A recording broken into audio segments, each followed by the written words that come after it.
IPL 19వ సీజన్లో sun Risers బోని కొట్టింది. Kolkata night riders పై ఘన విజయం సాధించింది. సీజన్లో 200కు పైగా స్కోర్ను నిలబెట్టుకున్న తొలి జట్టుగా నిలిచింది. ప్రస్తుత సీజన్లో టాస్ ఓడినప్పటికీ మ్యాచ్ గెలిచిన తొలి జట్టుగాను రికార్డుల్లోకి ఎక్కింది. సీజన్లో తొలుత బ్యాటింగ్ చేసినప్పటికీ విజయం సాధించిన తొలి జట్టుగాను నిలిచింది. రాయల్ ఛాలెంజర్స్ బెంగళూరుతో మ్యాచ్తో పోల్చితే కేకేఆర్ పై సన్ రైజర్స్ హైదరాబాద్ ఆధిపత్యం చెలాయించింది. అన్ని విభాగాల్లోనూ ఆకట్టుకుంది. పరిస్థితులను అనుకూలంగా మలుచుకుంది. తనవైన వ్యూహాలతో ప్రత్యర్థి జట్టును బోల్తా కొట్టించింది. నిజానికి Sunrisers Hyderabad batting lineup బలంగా ఉంది, కానీ బౌలింగ్ లోనే వీక్ గా ఉందనే చర్చ ఎక్కువగానే జరిగింది. కెప్టెన్ కమిన్స్ లేకపోవడంతో బౌలింగ్ విభాగం మరింత బలహీనపడిందనే కామెంట్స్ గట్టిగానే వినిపించాయి. కానీ కోల్కతాలో మాత్రం ఎస్ఆర్హెచ్ బౌలింగ్ విభాగం అదరగొట్టింది.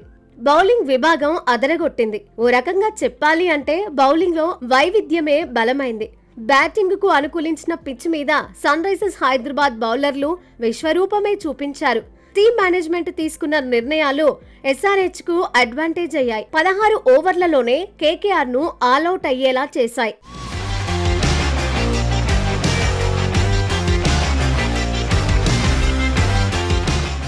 స్పిన్నర్లను ఎస్ఆర్హెచ్ అద్భుతంగా వినియోగించుకుంది. హర్షల్ పటేల్, ఈశాన్ మలింగను కాకుండా ఫస్ట్ చాయిస్ 11లో స్పిన్నర్ శివాంగ్ కుమార్ కు టీమ్ మేనేజ్మెంట్ అవకాశం ఇచ్చింది. శివాంగ్ కుమార్ 4 ఓవర్లలో 41 పరుగులు ఇచ్చాడు. వికెట్లేమీ తీయకపోయినా ఇంపాక్ట్ చూపించాడు.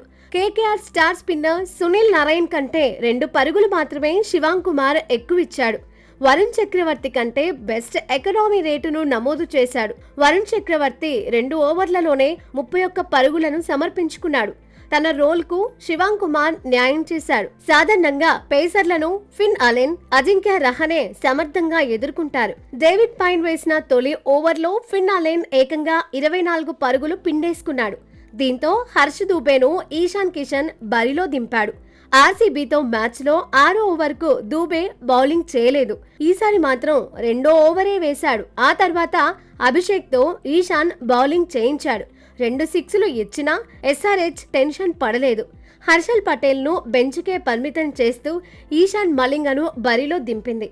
6వ ఓవర్ వేసిన ఈశాన్ మలింగ తొలి 5 బంతుల్లో ఒక బౌండరీ కూడా ఇవ్వలేదు. ఆ తర్వాత కామెరూన్ గ్రీన్ ను పెవిలియన్ పంపడంలో కీలకంగా నిలిచాడు. 15వ ఓవర్లో సునీల్ నారాయణ్ రమన్దీప్ సింగ్ ను అవుట్ చేశాడు.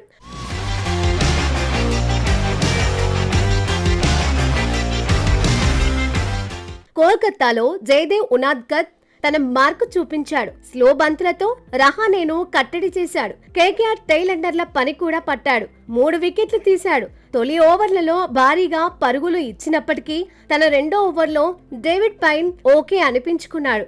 బెంగళూరులో కొత్త బంతితో బౌలింగ్ చేసిన నితీష్ కుమార్ రెడ్డి కోల్కతా నైట్ రైడర్స్ పై మాత్రం 12వ ఓవర్ను 14వ ఓవర్ను వేశాడు. కటర్స్ తో ప్రత్యర్థి బ్యాటర్స్ ను కట్టడి చేశాడు. తొలి 10 బంతుల్లో 5 పరుగులే ఇచ్చాడు. అనుకుల్ రాయ్ ను అవుట్ చేశాడు. స్లో బంతితో రింకును కూడా పెవిలియన్ కు పంపాడు. మొత్తంగా ఎస్ఆర్హెచ్ అదరగొట్టేసింది. ఇదే జోరు కొనసాగితే అలవోకగా ప్లే ఆఫ్స్ కు చేరుతుందనుకునేలా అంచనాలను పెంచేసింది.